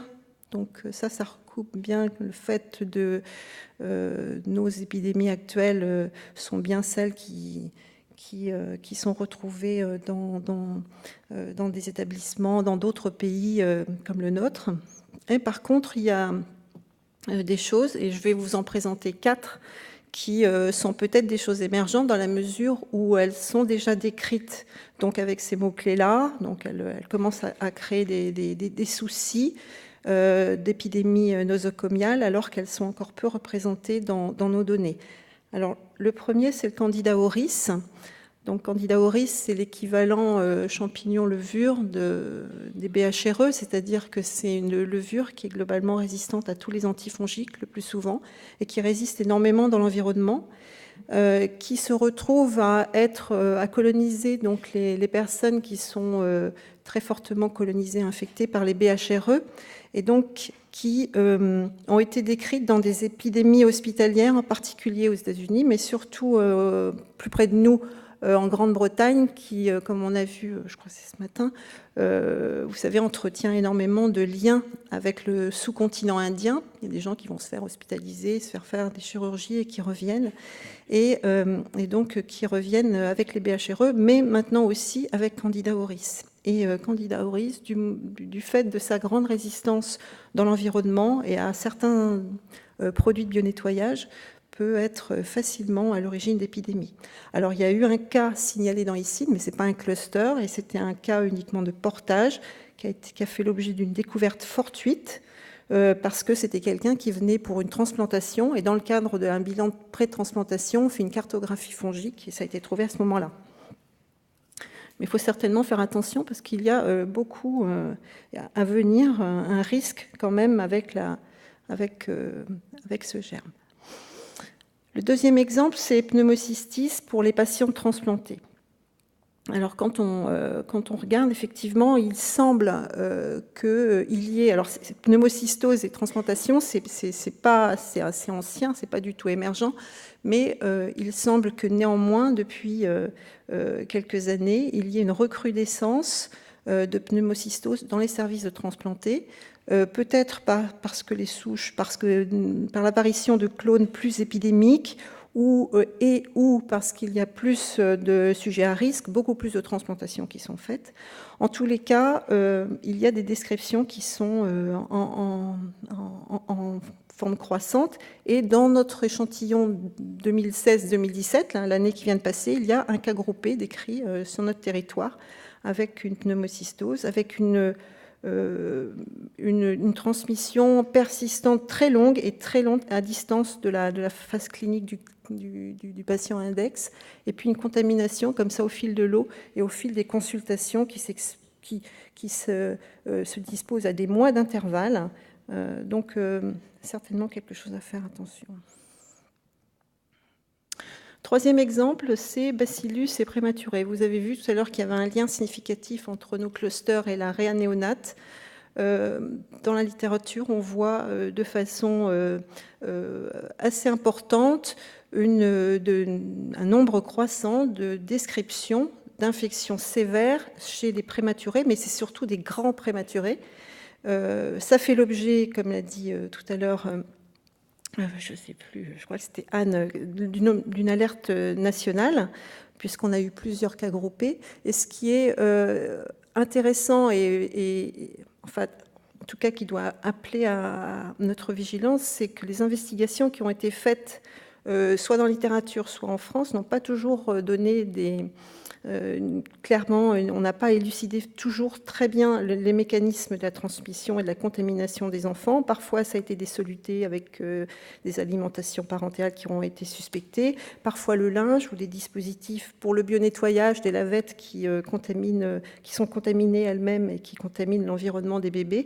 En tout cas, il y a certainement à se méfier particuliérement de ce Bacillus cereus dans ces services d'enfants fragiles. Le dernier exemple d'émergence, c'est les mycobactéries. Tout à l'heure, il y a eu une belle conférence d'Emmanuel Cambeau qui a repris ça. C'est quelque chose que l'on voit en grand nombre, qu'on a encore peu dans nos signalements. Donc peut-être que l'alerte nationale et européenne va amener à plus de diagnostic. En tout cas, il faut se méfier dans les chirurgies, alors la chirurgie cardiaque, mais d'autres chirurgies, et puis aussi les liposuctions, enfin tout ce qui est opératoire et qui a une ambiance où on peut avoir des aérosolisations d'eau en particulier, qui n'est pas stérile. Eh bien, on peut avoir ces infections en plus grand nombre si on ne se méfie pas. Donc voilà pour évidemment ce choix arbitraire d'émergence. Il me reste à traiter de la question de comment détecter quelque chose qui va venir. Alors j'ai essayé de synthétiser en 3 diapos. L'important, c'est de travailler en équipe. Le clinicien, bien sûr, qui lui, il est très très près du patient, le biologiste, l'hygiéniste. Travailler en équipe, ça veut dire discuter souvent, ça veut dire se voir régulièrement et essayer de gérer ensemble le signalement interne à l'établissement des épisodes graves, faire une veille, savoir connaître son établissement et ce à quoi pour bien pouvoir détecter quelque chose qui semble anormal, quelque chose dont on ne comprend pas le mécanisme d'apparition et donner l'alerte assez tôt. Alors ça se fait dans un climat qui doit être évidemment très, très bienveillant et très positif, et en plus qui doit se faire en réseau. Je pense que c'est très important que tout se fasse en réseau, donc que les biologistes soient dans des réseaux de biologistes qui vont varier en fonction des territoires pour qu'ils puissent avoir la formation, des contrôles de qualité, qui soient alertés, qui soient maintenus dans un état de veille un peu tout le temps permanente, en lien bien sûr avec des établissements en proximité qui ont parfois plus de capacité de typer des souches, de pouvoir comparer les choses pour ne pas attendre que ça soit très très important, mais dès qu'il y a des alertes, d'aller comparer des souches et voir si on a un début d'épidémie. Les CNR, bien sûr, qui sont là pour ça. Ça, c'est pour le côté des biologistes. Et puis, de la même façon, l'hygiéniste, il doit aussi être complètement dans le réseau, alors avec évidemment très proche de son CEPIAS, pour être toujours au courant, avoir de la formation, être au courant des alertes et être en lien. Et dès qu'il y a un doute, demander de l'appui pour surtout pas rester seul et passer à côté d'un début. Il faut toujours mieux essayer de gérer au plus tôt les départs de feu plutôt que d'attendre et après avoir beaucoup de difficultés pour arrêter les choses. Côté biologiste, ce qui me semble important au vu de ce que les choix que j'ai faits pour les émergences, c'est surtout à partir des prélèvements à visée diagnostique. Bon, maintenant, les biologistes ont des bons outils pour faire du diagnostic fin avec le mal d'Itoff en particulier. Ce qui est très important, c'est de ne pas négliger des germes qui ont longtemps été considérés comme des contaminants et il faut quand même avoir à l'esprit que les bacillus, les mycobactéries, le chromactrum, enfin pas mal de choses sont souvent considérées, en tout cas dans notre formation au départ, comme des contaminants possibles. Il faut, dès que les prélèvements sont des prélèvements précieux, toujours les considérer avec importance. Et puis les hygiénistes, surtout dès qu'ils ont un doute, il faut plutôt déclarer, signaler par excès, discuter, plutôt que de garder les choses, parce que en général, ça ne se règle pas tout seul. Donc voilà ma dernière diapo. Donc vous voyez une photographie quand même très précise. Moi, Je trouve que ICIN est un formidable outil. Ça permet de donner des priorités d'action qui vraiment se détachent en fonction des types de services qui sont différentes, et puis qui soulignent l'importance de cet outil, avec, comme tu l'as dit, Anne, la nécessité de travailler tous ensemble pour avoir cette veille active, mais je pense qu'elle est très, très efficace. Voilà, je vous remercie. Merci beaucoup Nathalie. On a quelques minutes pour des questions, donc n'hésitez pas à lever le doigt si vous en avez une, si j'arrive à vous voir. Sinon, moi j'en ai une là. J'ai noté dans quelques-unes de diapos 2 choses. J'ai vu qu'il y avait 2% dans une diapo de cluster de salmonelle. Donc je voulais juste savoir si tu avais en mémoire ce que c'était, parce que c'est assez atypique. Bon, on sait qu'on a une épidémie actuellement à Salmonella agona, mais qu'il y a des préparations en poudre pour nourrissons. Est-ce que tu te souviens de ce que c'était ? Non, comme ça, je l'ai pas, je l'ai dans mes données, mais il me semble que c'était en SSR. D'accord. Ok. Et sinon, j'ai noté également qu'il y avait finalement peu de signalements sur les champignons, notamment des clusters de candidémie. Tu as cité Candida auris, effectivement. Le CNR, on l'avait interrogé lorsqu'on a vu sortir quelques publications, nous avait dit qu'ils identifiaient très peu de souches de ce type, quasiment pas. Donc c'est cohérent avec ce que tu as rapporté. Ouais, il y en a ils ont un réseau, un observatoire des levures qui est assez performant et qui permet de surveiller ça. Et encore une fois, au moindre doute, tu as dit de signaler, mais au moindre doute aussi, vous pouvez solliciter les CNR pour ce genre de questions. Alors Philippe a une question pour toi. S'il n'y a pas de questions. Oui, merci beaucoup Nathalie. Est-ce que tu penses que l'énergie captée par la vigilance BHRE fait qu'il y a un biais de sous-déclaration des autres épidémies? C'est-à-dire, est-ce que finalement on n'éteint pas un peu les épidémies de BMR, voire de germes sensibles, parce qu'on focus beaucoup les efforts sur la détection et la gestion des alertes BHRE et qu'on passe à côté d'autres alertes épidémiques? Voilà. Je pense je pense pas qu'il y a un épuisement de l'énergie, mais je pense que les BMR, en tout cas les BHRE sont plus faciles à détecter, les épidémies sont plus faciles à détecter parce que déjà on a plus d'attention. C'est vrai que d'aller suivre, alors il y en a quand même, des entérobactères cloaqués, multisensibles en néonates, il y en a quelques-unes. Alors est-ce qu'il y en a plus et qu'elles sont moins déclarées? Ça, c'est des limites de ICIN, mais il y en a quand même. Après, les BHR, on voit que ça domine, et quand on regarde sur les NCBI, là, toutes les outbreaks depuis 2 ans, parce que là, il faut prendre que 2 ans, 5 ans, c'est trop, c'est dominé quand même, l'épidémie, les outbreaks nosocomiales, c'est dominé par les épidémies de BHR, et essentiellement les Klebsiella pneumoniae, les entérobactères cloaqués, avec de plus en plus de niches environnementales qui sont soulignées. Donc là, je pense qu'il y a vraiment, il y a certes l'isolement, tout ça, mais il faut aussi se méfier des niches environnementales et donc s'attaquer à la prévention de la contamination des siphons, etc. Je crois que ça apparaît de plus en plus. Je n'avais pas le temps de montrer, mais ça apparaît beaucoup dans les papiers. De l'intérêt, effectivement, de garder les yeux bien ouverts et de ne pas avoir des œillères type la circulaire X me recommande de signaler ça. Je pense que tu l'as très bien montré, la veille bibliographique, effectivement. Alors, tout le monde ne peut pas la faire aussi bien, mais c'est très important. À titre anecdotique, en 2006-2007, lorsque Clostridium difficile est arrivé en France, là, sous Géro27, on avait, quelques mois auparavant, commencé à préparer, avec Frédéric Barbu, qui n'était pas encore CNR à l'époque, on avait commencé à se préparer parce qu'on avait vu ces publications dans la littérature. Et c'est vrai que si des épidémies se multiplient dans la littérature autour de la France, tôt ou tard, elles vont arriver.